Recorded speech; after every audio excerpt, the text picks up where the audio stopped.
देखिए, सत्य परेशान हो सकता है, पराजित नहीं। कानपुर की जनता परेशान हो गई इन नेताओं के काम से, और ये नेता सारा पैसा खा गए कानपुर के विकास के नाम से। किसी विधायक ने इस तरह का पत्र नहीं लिखा कि वहां सीवर टूट गई है, गाड़ी जाम हो गई, रास्ता जाम होता है, ट्रैफिक जाम होता है, सड़क टूटी है, लाइट नहीं आती है, ये समस्या हमारे विधानसभा में है, इसके लिए लेटर क्यों नहीं लिखते हैं। भ्रष्टाचारी के साथ जो उनका सपोर्ट कर रहे हैं वो भी भ्रष्टाचारी हैं। तो मुझे लगता है कि चोर चोर मौसेरे भाई। और कानपुर सीएमओ के विवाद में विधानसभा अध्यक्ष सतीश महाना के बाद कई दिग्गज विधायकों ने पैरवी करना शुरू कर दी। अब इसी बीच एक सोशल मीडिया पे पत्र वायरल हो रहा है, गरीब ऑटो वाला। आइए गरीब ऑटो वाला जानना चाहेंगे उनको ये बात कहाँ से पता चली और उन्होंने ये पहल क्यों रखी। पीछे साफ तौर पर देखिए, ये मुख्य चिकित्सक अधिकारी है, यानी सीएमओ का ऑफिस। यही सीएमओ का ऑफिस है जिनका विवाद डीएम से है। बताया जा रहा है कि कुछ गड़बड़ी के चक्कर में डीएम ने शासन को पत्र लिखा था, जिसके बाद से यह विवाद छिड़ गया। इसके बाद विधानसभा अध्यक्ष सतीश महाना ने पहल की, उन्होंने सीएमओ की तारीफ करते हुए एक पत्र जारी किया, जिसके बाद सुरेंद्र मैथानी विधायक महेश त्रिवेदी, विधायक अभिजीत सांगा ने पत्र जारी किया। अभिजीत सांगा ने उप मुख्यमंत्री से मांग की है इसमें उच्च स्तरीय तक जांच कराए, जांच कराने के बाद कार्रवाई करें। आइए गरीब ऑटो वाले हैं हमारे साथ, उनसे बातचीत करते हैं। क्या नाम है पूरा आपका? मेरा नाम राकेश कुमार सोनी है। राकेश जी, आप कहाँ रहते हैं? हम हनुमंत विहार खाड़ेपुर में रहते हैं। राकेश जी, ये सीएमओ और डीएम का विवाद चल रहा है, आपको कैसे जानकारी हुई थी? आपने किसको पत्र लिखा? हमको मीडिया के माध्यम से, पेपर के माध्यम से जानकारी हुई है, और मैंने पत्र लिखा है कल ही मुख्यमंत्री के लिए। पत्र में लिखा है कि हमारे कानपुर के जो जिलाधिकारी हैं बहुत अच्छे हैं। हमारा सौभाग्य है कि जब से मैंने अपना होश संभाला है तब से पहले ऐसे जिलाधिकारी हमारे कानपुर को मिले हैं। कानपुर का सौभाग्य, एक सरल व्यक्ति, एक ईमानदार व्यक्ति, और इतनी मेहनत करने वाले, रोज जनता दरबार अपने ऑफिस में लगाते हैं, सबकी बातों को सुनते हैं और सबकी समस्या का समाधान जिनका सालों में नहीं हुआ वो 10 मिनट में हो गया। ऐसे जिलाधिकारी हमारे कानपुर को पहली बार मिले हैं, ये हमारे कानपुर का सौभाग्य है। आज कानपुर के डीएम पर आरोप लग रहे हैं सीएमओ द्वारा, अभद्र ऑडियो वायरल हो रहे हैं, तो हम चाहते हैं कि इसकी निष्पक्ष जांच कराई जाए सीएमओ के खिलाफ। अच्छा, आप ये बताइए, जो विधायक और विधानसभा अध्यक्ष ने अपने पत्र जारी किए और डीएम के खिलाफ, इसको आप कैसे देखते हैं? इसका जवाब तो उनको उनके संगठन में ही मिल गया है। हम इसमें आगे क्या बोले, हमारा कोई राजनीतिक मतलब नहीं, हम तो एक आम नागरिक है।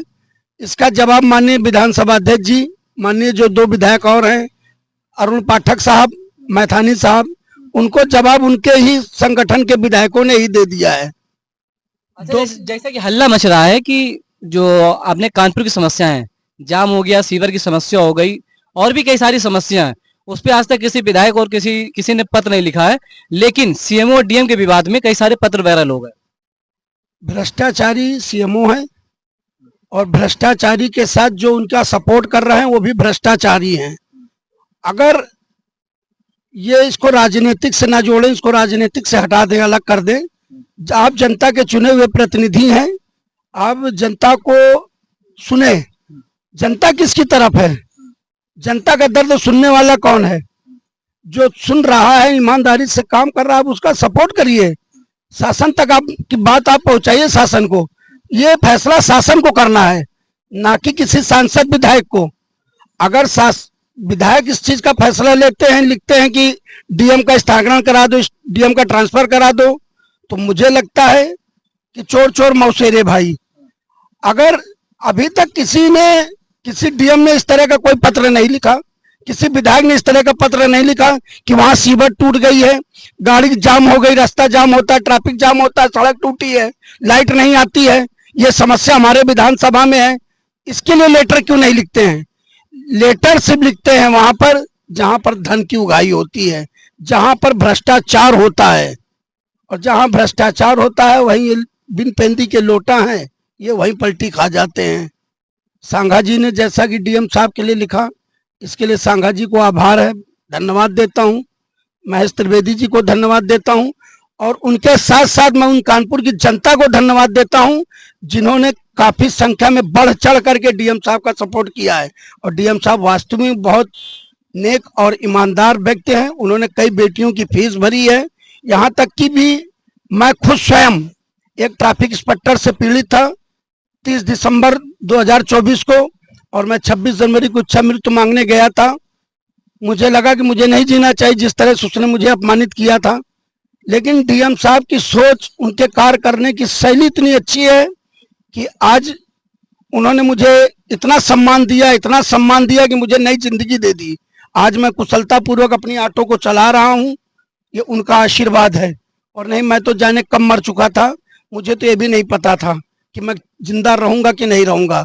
इतना अपमान होने के बाद भी उन्होंने मुझे अपने यहाँ कलेक्ट्रेट में चीफ गेस्ट बनाया 26 जनवरी को, और मेरे हाथों से झंडारोहण करा के मुझे जो सम्मान दिया है, इसके लिए डीएम साहब का बहुत बहुत आभार। और योगी जी से निवेदन करता हूं कि ऐसे जिलाधिकारी को हमारे कानपुर में बने रहने दीजिए। जो आप तो घोषणा करते हो बेटी बचाओ बेटी पढ़ाओ, लेकिन हमारे कानपुर के डीएम साहब उस काम पर अमल करते हैं, बेटी को बचाते भी हैं और बेटी को पढ़ाते भी हैं। कई ऐसे बेटियों की फीस अपनी सैलरी से उन्होंने भरी है। ऐसे हैं हमारे कानपुर के डीएम साहब। किसी विधायक या किसी सांसद ने किसी गरीब बेटी की अगर फीस भरी हो तो मुझे बताएं। ऐसे डीएम साहब को बेईमान कैसे कह सकते हैं? हाँ, उन बेईमानों के पेट में खाना नहीं पच रहा है जो झोला छाप डॉक्टर हैं, जो भ्रष्टाचारों में लिप्त हैं। 200 आदमियों का स्टाफ है, स्टाफ 37 का क्यों दिख रहा है, 47 का क्यों दिख रहा है? ड्यूटी समय से क्यों नहीं आते हो आप? शासन की गाइडलाइन है 10 से 12 आप जनता को सुने, तो आप जब 10 से 12 बैठेंगे ही नहीं, भ्रष्टाचार में ही लिप्त रहेंगे। जाने कितने नर्सिंग होम चल रहे हैं। अच्छा, आज सीएमओ साहब ने मीटिंग प्रेस कॉन्फ्रेंस रखी थी और सीएमओ साहब गायब हो गए थे, कुछ बीमारी का बहाना बताते हो, आपको जानकारी? ये सीएमओ साहब का अपना पर्सनल है। देखिए, सत्य परेशान हो सकता है, पराजित नहीं। कानपुर की जनता परेशान हो गई इन नेताओं के काम से, और ये नेता सारा पैसा खा गए कानपुर के विकास के नाम से। जब तक ये भ्रष्टाचार डीएम साहब नहीं खत्म करेंगे, तब तक ये भ्रष्टाचार नहीं खत्म होगा। और मैं बाबा जी से निवेदन करता हूं कि ऐसे जिलाधिकारी को कानपुर में बने रहने दीजिए, भ्रष्टाचार कानपुर मुक्त होगा। ठीक है, गरीब ऑटो चालक ने बताया कि जो भी जिलाधिकारी और सीएमओ के बीच का विवाद है, और उसको लेकर जिलाधिकारी के पद से गरीब ऑटो चालक ने मुख्यमंत्री को लेटर जारी किया, जिसके बाद से उनका कहना है कि जो भी सीएमओ का भ्रष्टाचार है उसकी जांच होनी चाहिए। और मुख्यमंत्री से उन्होंने ये भी आभार किया है कि जो भी जिलाधिकारी हैं उनका काम अच्छा है, क्योंकि एक बार इनको टीएसआई परेशान कर रहा था, जिसको लेकर इन्हें इच्छा मृत्यु मांगी थी, लेकिन डीएम साहब ने इनको न्याय दिलवाया था, जिसके बाद से ये डीएम साहब का सराहना कर रहे हैं।